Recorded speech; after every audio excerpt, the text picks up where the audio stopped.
Hi everyone! Welcome back to our podcast. I'm Nurin. And I'm Auni. So today we're talking about something that I think a lot of graduates can relate to. Graduate underemployment. Yeah, this is one of those topics where when you hear it, you go like, that sounds like me. Exactly. You studied for years, got your degree, but end up working in a job that doesn't really use what you studied. And somehow that's becoming very common now. Now let's start simple. What actually is graduate underemployment? Basically, it's when someone has a degree, but the job they are doing doesn't really need a degree, or at least their degree. So, for example, someone studies engineering but ends up working in retail or admin. Or someone has a business degree, but they are doing work that doesn't really requires all those skills at all. And the tricky part is, they are technically employed, so on the paper, it looks okay.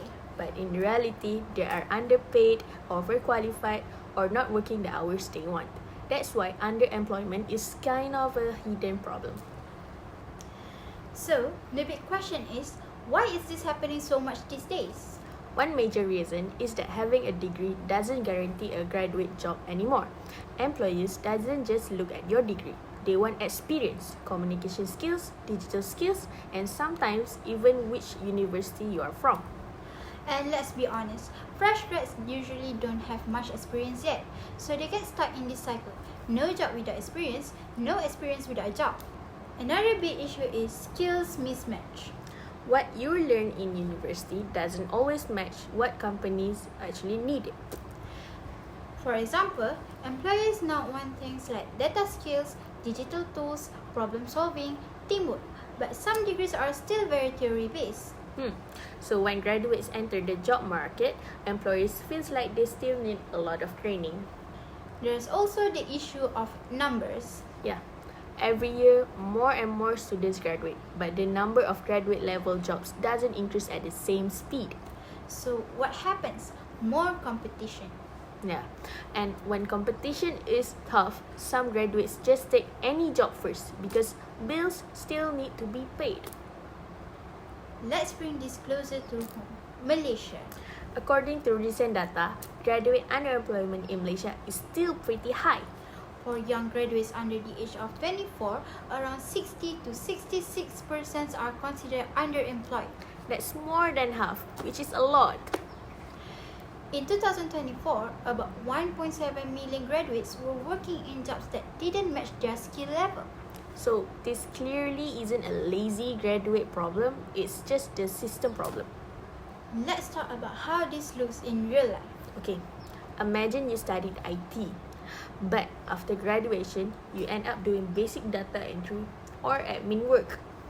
Or you study engineering, but you are working in customer service. This job itself isn't bad, but it doesn't help you grow in your field. And after a few years, you might feel stuck, like, I didn't study so long for this. So what are the effects of all this? First, money. Underemployed graduates usually earn less than they expected after completing their degree. Many graduates earn below 3,000 ringgit when they start working, even with a university qualification. This makes it difficult to cover daily expenses, pay off student loans, or save for the future. Low income can also delay important life plans like further studies, buying a house, or even supporting family members. Second, job satisfaction. When graduates work in jobs that don't match their field of study, they often feel bored, unmotivated, or even stressed. Some graduates feel disappointed or frustrated, especially when they realize their job doesn't use the knowledge or skills they spent years learning at university. Over time, this can affect their confidence. Graduates may start doubting their own abilities and feel like their degree was a waste of time. And in long term, underemployment can affect career growth. If graduates are not using their skills early on, it becomes harder to move into better or more specialized roles later. Employers may question their experience or relevance in the field. This can trap graduates in a cycle where they continue working in non-graduate jobs, even though they are capable of much more. There's also an impact on mental well-being.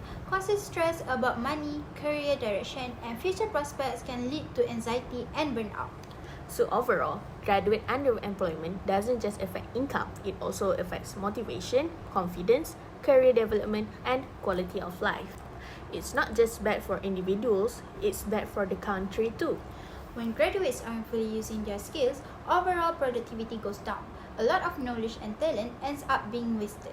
This also means companies don't get the full benefit of having an educated workforce because graduates are stuck doing tasks that doesn't require high-level skills. Malaysia wants to be a high-income nation, but that's hard to achieve when highly educated people are working in low-skill or semi-skilled jobs. Underemployment can also slow down innovation. When graduates aren't working in roles related to their field, fewer new ideas and technologies or improvements are being developed.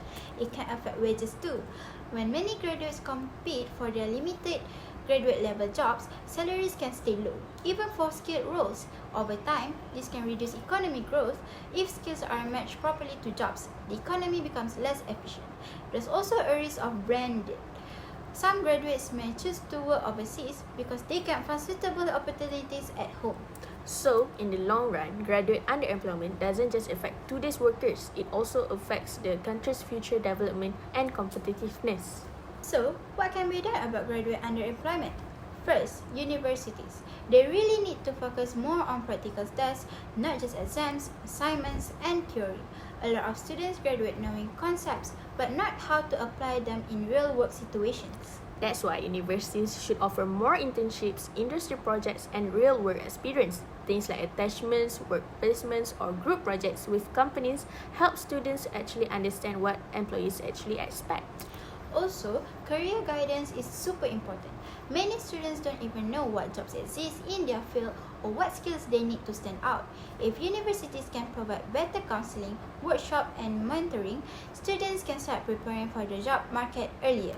Universities can also work closely with industries to update their courses. For example, if a business program teaches a digital marketing, it should include the latest tools and trends employees are using, not just old theory. And let's not forget soft skills. Communication, teamwork, problem solving, these are just as important as technical knowledge. Universities can build them into group projects, presentation, and real-world challenges. Basically, the goal is to bridge the gap between what student learns and what the job market actually needs. The more prepared graduates are, the less likely they are to end up in jobs that doesn't match their skills. Employers also play a big role in reducing graduate underemployment.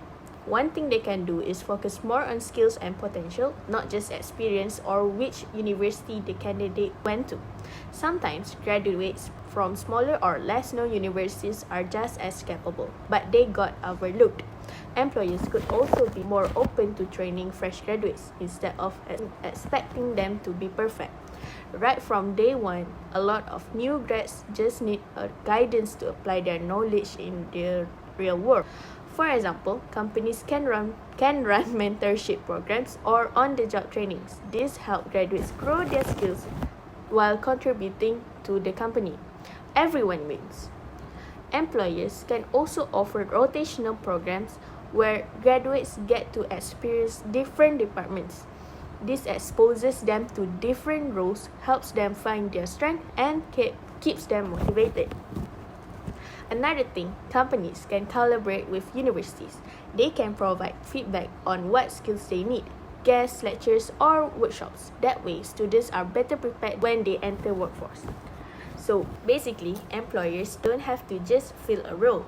They can actively nurture talent. Graduates benefit and the company benefits from a more skilled and motivated workforce. The government can also play a big part in tackling graduate underemployment. For starters, they can support reskilling and training programs. Not every graduate skills match the jobs available, so short courses, online programs, and certifications can help them gain what employers are looking for. They can also encourage companies to create more graduate level roles. This could be through incentives, grants, or policies that make hiring and training new graduates easier. Another thing the government can do is promote industry-university collaborations. For example, funding internships, apprenticeships, or joint projects can help students to get real-world experience while still studying. They can also provide career guidance at a national level. Things like job portals, skills matching platforms, or awareness campaigns can help graduates understand which sectors are hiring and what skills are in demand. Finally, government can support long-term workforce planning by forecasting which industries will grow and which skills will be needed. They can guide both universities and graduates to focus on areas where jobs will actually exist. Basically, it's about making the system work for both graduates and employers instead of leaving young people to figure it out on their own. For graduates listening right now, what can you actually do if you're underemployed or worried about your future?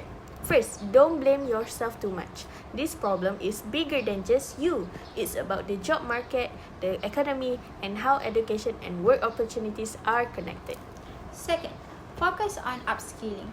Take short courses, do online learning, get certifications, anything that can boost your skills and make you more attractive to employers. Third, gain experience wherever you can. Internships, freelance, work, volunteering, even small projects help. They give you real skills, expand your network, and show employers that you are proactive. And lastly, remember, careers aren't always straight lines. Many people take detours, switch industries, or start small before landing their dream job. What matters is learning, growing, and staying persistent. So, even if things feel uncertain right now, there are steps you can take to improve your skills, your experience, and your chances in the job market.